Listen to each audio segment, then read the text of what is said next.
2000년 7월 교통사고로 전신 55%의 하상을 입어 하상수술을 30번 받은 이지선 자매를 잘 알고 계실 것입니다.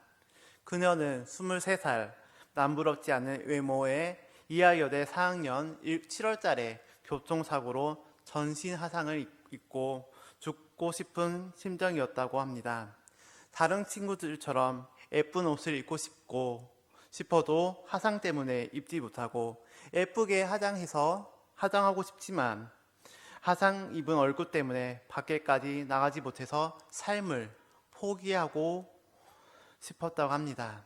하지만 글자로 통해서만 알았던 하나님이 직접 살아 움직이는 것을 경험하면서 고통을 축복으로 바꿔주시는 그분께 감사하면서 지금은 많은 사람들에게 간증하면서 항종대 교수로 지내고 있습니다. 고난을 좋아하는 사람은 없습니다. 그러나 고난은 또한 물어보고 오거나 또 허락받고 오지 않습니다. 이처럼 고난은 애고 없이 찾아와서 우리를 좌절하게 만들고 절망에 이르는 병을 앓게 합니다. 하지만 하나님께서는 절망에 빠진 우리를 구원해 주십니다. 오늘 읽은 본문 배경은 예수님께서 제자들과 온 무리에게 말씀을 전한 후에 배를 타고 이동할 때 생긴 일입니다. 마가복음 4장 1절을 보면 예수께서 다시 바닷가에서 가르치시니 큰 무리가 모여들었거든 예수께서 바다에 떠 있는 배에 올라 앉으시고 온 무리는 바닷가 육지에 있더라고 말씀하십니다. 사람들은 거리와 상관없이 예수님의 말씀을 듣기 위해서 먼 거리까지 왔을 것입니다. 예수님의 말씀을 통해 위로를 받고 새 생명을 받기 위해서 예수님이 계시는 곳까지 왔을 것입니다. 저도 마찬가지 하나님의 말씀을 사모하기 때문에 이 자리에 있고 또 이 자리에 서 있는 것입니다. 성도 여러분들도 하나님의 말씀에 사모하여 이 시간 이 자리에 하나님께 위로받고 새 힘을 얻기를 간절히 소망합니다. 마가복음 4장 35절 이하에 보면 예수님의 제자들이 예기치 않는 큰 곤란을 겪게 됩니다. 예수님이 말씀을 마칠 때는 날이 이미 어둠해질 무렵이었습니다. 인제는 피곤이 언습해 오고 많은 군중들이 떠나 한적한 곳에서 쉬고 싶었습니다. 그래서 예수님은 제자들에게 말씀하시기를 마가복음 4장 35절을 보면 우리가 저편으로 건너가자라고 하셨습니다. 예수님과 일행은 갈릴리 서쪽 해변에서 갈릴리 동편으로 가고자 했습니다. 그런데 본문 37절을 보면 큰 강풍이 일어나며 물결이 배에 부딪혀 들어와 배에 가득하게 되었다라고 기록하고 있으며 누가복음 8장 23절을 보면 행선할 때에 예수께서 잠이 드셨더니 마침 강풍이 호수로 내리침에 배에 물이 가득하게 되어 잉태하지라고 했습니다. 그러니까 예수님께서 배를 타고 갔을 때 큰 강풍이 불어서 배가 양쪽으로 기울어지고 바닷물이 배 안까지 들어온 상태일 것입니다. 배를 타보신 분은 아실 것입니다. 38절을 보면 더욱 긴박한 상황임을 설명하고 있습니다. 제자들은 곤히 주무시는 예수님을 깨우면서 선생님이여 우리가 죽게 된 것을 돌보지 아니하십니까? 하고 원망하는 소리를 들을 수가 있습니다. 제자들은 이런 생각을 했을 것입니다. 예수님은 왜 위험한 캄캄한 밤에 움직여서 이런 일을 겪게 하는 거야? 차라리 아침에 이동하면 이런 일도 생기지 않을 것인데 하면서 예수님을 원망했을 것입니다. 제자들은 지금 위기상황에 빠진 것입니다. 자신들의 힘으로는 아무것도 할 수 없는 처지였습니다. 그런데 36절에는 이런 말씀이 있습니다. 에서를 배에 계신 그대로 모시고 가매라고 기록되어 있습니다. 풍랑을 만나는 문제뿐 아니라 또 하나를 생각해야 할 것은 예수님이 곁에 계신데도 이기의 문제가 있었다는 사실입니다. 하루 종일 말씀을 전하셨던 예수님은 어떻게 하고 계셨나요? 38절을 보면 예수께서는 고물에서 베개를 베고 주무시더니라고 기록되어 있습니다. 한마디로 예수님은 너무 피곤하셔서 주무시기도 했겠지만 또 한편으로는 제자들의 믿음을 강화시키려는 의도도 지니고 계셨던 것입니다. 마침 아기가 아장아장 걸으면서 넘어질 때가 있습니다. 처음에는 일으켜주지만 시간이 지나면 아기가 넘어지면 부모들은 일으켜주지 않고 혼자서 일어나도록 놓아줍니다. 왜 일으켜주지 않고 혼자 일어나도록 놓아줄까요? 부모로서는 마음이 아프지만 아기가 넘어지며 일어날 수 있는 힘과 훈련을 시키기 위함입니다. 이처럼 예수님도 한편으로는 제자들의 믿음을 키우기 위해서 아무 행동을 하지 않았습니다. 레스키 주석학자에 따르면 오늘 본문에서는 바다는 죄 많은 세상을 말하고 배는 교회를 말합니다. 그리고 폭풍은 예기치 못했던 시험과 시련을 말한 것으로 이해할 수가 있다고 합니다. 오늘 본문 말씀을 통해 우리는 몇 가지 영적 진리를 얻게 됩니다. 첫 번째는요, 모든 인생에는 이기가 있다는 것입니다. 이 이기는 곧 우리에게 주신 하나님의 기회라는 사실에 주목해야 합니다. 우리가 구약 성경 창세기를 보면 요셉의 인생을 알 수가 있습니다. 요셉은 야곱의 11번째 아들이면서 제일 사랑했던 아들이었는데 형들은 요셉을 이집트 상인들에게 팔았습니다. 그리고 친위대 대장 보디발의 집에 총무로 일했는데 보디발의 장군의 아내가 요셉을 유혹했지만 요셉은 옷을 버려두고 도망가는 결과 감옥으로 들어갔습니다. 하지만 요셉은 바로의 꿈을 해석해서 애굽의 총리의 자리까지 올라갔습니다. 이런 요셉의 인생처럼 하나님께서 모든 인생에 이기는 하나님께서 계획하시고 기회를 주신 것입니다. 우리에게도 인생의 이기가 왔기도 했고 또 지금 이길 수도 있고 앞으로도 찾아올 수도 있습니다. 그 이기가 하나님이 주신 계획이고 기회라고 아는 성도님들이 되시기를 간절히 소망합니다. 둘째는요, 인간의 끝은 하나님의 시작이라는 것입니다. 하나님께서는 우리가 전적인 무능을 고백할 때 함께 해주신다는 것입니다. 인간의 모든 노력이 실패하고 더 이상 어찌할 수 없을 때 하나님의 구원의 손길이 임합니다. 여러분, 개그음 우먼 조혜련 씨를 아십니까? 그녀는 모든 것에 열심이었습니다. 하지만 마음 한구석에 존재하고 있었던 불안감 때문에 인정받고 받지 못하는 것에 대한 두려움이 있었습니다. 인생은 달릴수록 역설이었습니다. 발버둥 칠수록 공허했고 편안함이었으니 스스로 지쳤고 가정의 아픔까지 겪으면서 절벽 끝까지 왔습니다. 하지만 도끼와 자기만 생각했던 그녀가 눈빛이 변하고 삶이 변했습니다.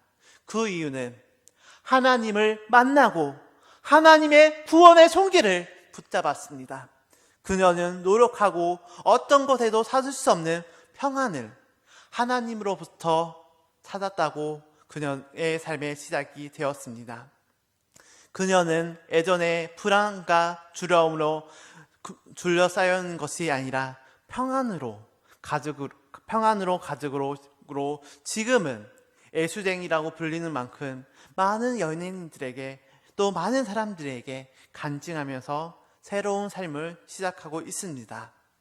지금도 이 자리에도 벼락 끝에 있는 성도님들도 있을 것입니다. 그 자리에 주저앉지 마시고 하나님의 구원의 손길을 붙잡고 나의 모든 것을 내려놓고 하나님과 함께 시작하는 성도님들이 되시기를 간절히 소망합니다. 세 번째는요, 그리스도를 따르는 길은 좋기만 하지만 그리 쉬운 것은 아닙니다. 왜냐하면 예수님을 따르는데도 불구하고 고난이 있기 때문입니다. 그러나 그 고난은 유익한 고난입니다. 고난을 극복한 자에게는 놀라운 믿음의 성장이 기다리고 있습니다. 주님과 함께하는 성도에게도 영적, 육적 위기가 있습니다. 하나님은 때로 이것을 허용하십니다. 그러나 이 고난은 하나님의 자녀를 파멸시키는 것이 아니라 오히려 하나님에 단련한다는 사실입니다. 여기서 23장 10절을 보면 이런 말씀이 있습니다. 그러나 내가 가는 길을 그가 아시나니 그가 나를 단련하신 후에 내가 순금같이 되어 나오리라고 말씀처럼 하나님은 우리가 가는 길을 순탄하게 해줄 때도 있지만 그 길을 가면서 고난과 시련을 줄 때도 있습니다. 하나님이 나를 미워해서 고난을 주는 것이 아니라 순금처럼 영원히 변하지 않고 어떤 고난에도 넘어지지 않기 위해 단련하게 만들기 위한 과정입니다. 오늘 본문을 보면 제자들은 예수님께서 함께 타고 계심에도 불구하고 배가 조금 요동하다 안절부절 못하는 미약함을 보여주고 있습니다. 바람과 바다와 물결이 주님을 삼킬 수 없다는 믿음이 부족했다는 것입니다. 강풍에 제자들의 믿음이 다 날아가 버리고 평안을 잃어버린 것입니다. 그런데 예수님을 보시며 그 강풍 가운데서도 곤히 주무시고 계십니다.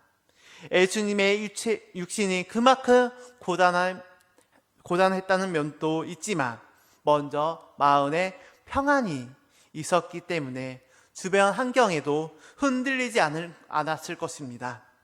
이 평안의 복을 받아야 합니다. 이것은 다른 그 무엇과도 바꿀 수 없는 복입니다. 세상에서 줄 수 없는 평안을 받는 성도님들이 되시기를 간절히 소망합니다.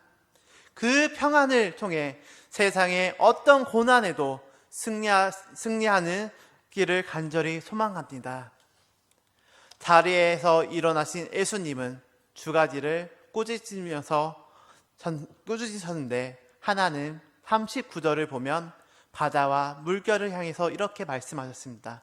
잠잠하라, 고요하라고 하셨습니다. 이것은 세상 피조물을 창조하신 창조주 하나님만 하실 수 있는 명령입니다.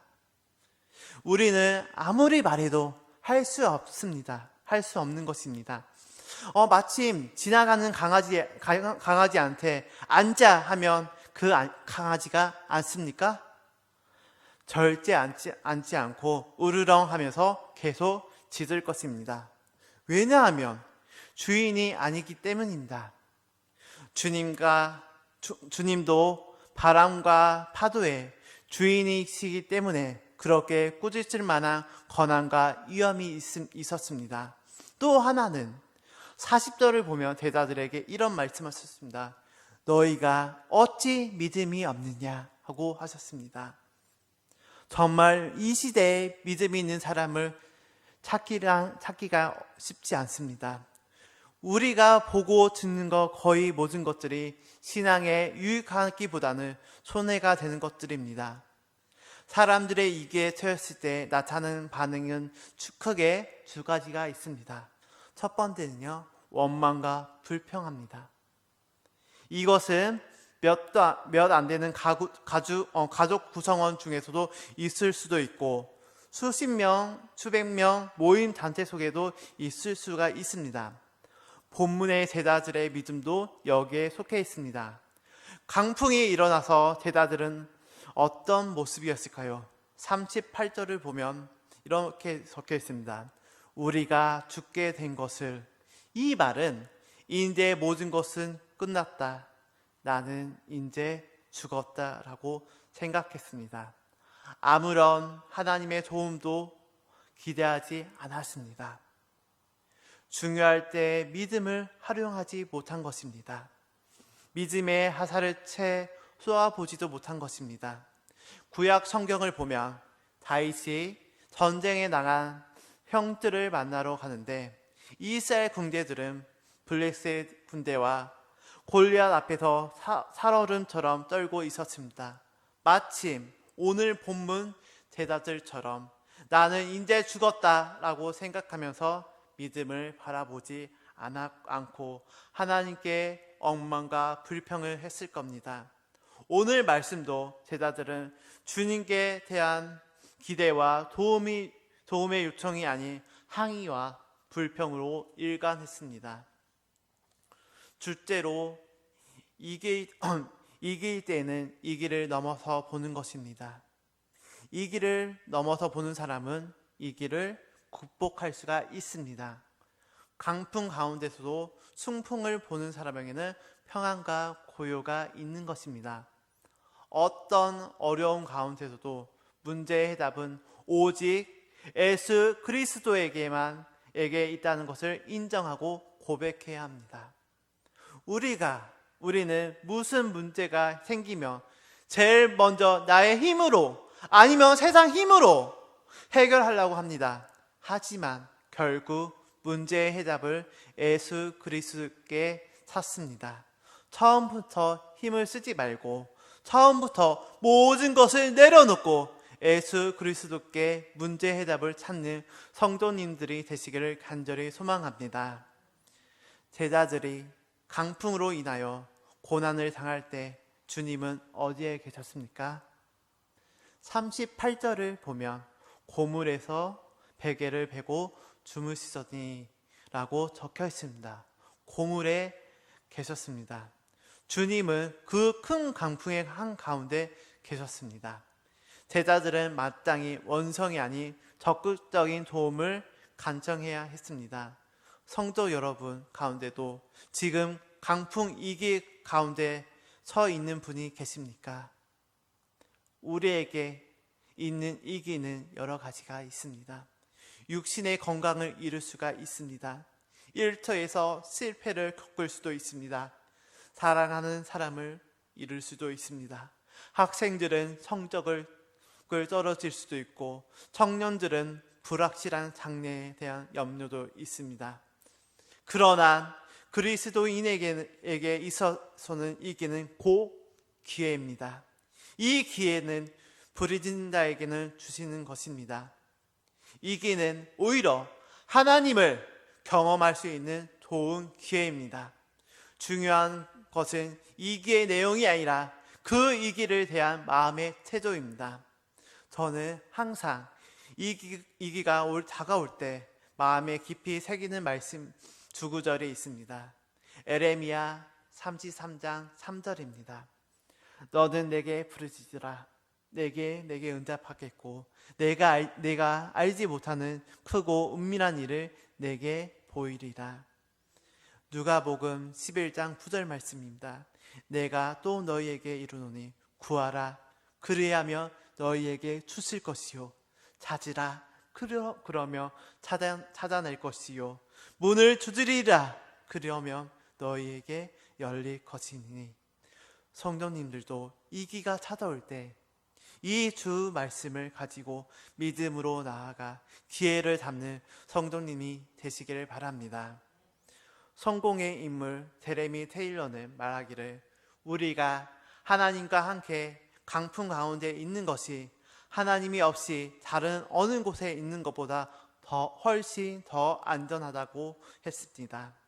말씀을 듣는 이 시간이 아니면 조용한 시간에 나 자신의 믿음이 내가 믿음이 있는가 아니면 그렇지 못하는가를 믿음의 리트머스 시험지로 잘 점검해 보시길 바랍니다. 바다 위에 큰 강풍, 즉 여러분의 삶의 한가운데서 계신 의지함으로 믿음이 없는 자가 되지 말고 믿음이 있는 자가 되어서 다가오는 여러 가지의 삶의 위기를 넉넉히 이기며 살아가는 성도 여러분들이 되시기를 바랍니다. 강풍에 두려워하는 믿음이 없는 제자들이 아닌 나의 주인, 나의 생명이신 예수 그리스도를 의지하여 이 길을 믿음으로 승리하는 성도님들이 되시기를 간절히 소망합니다.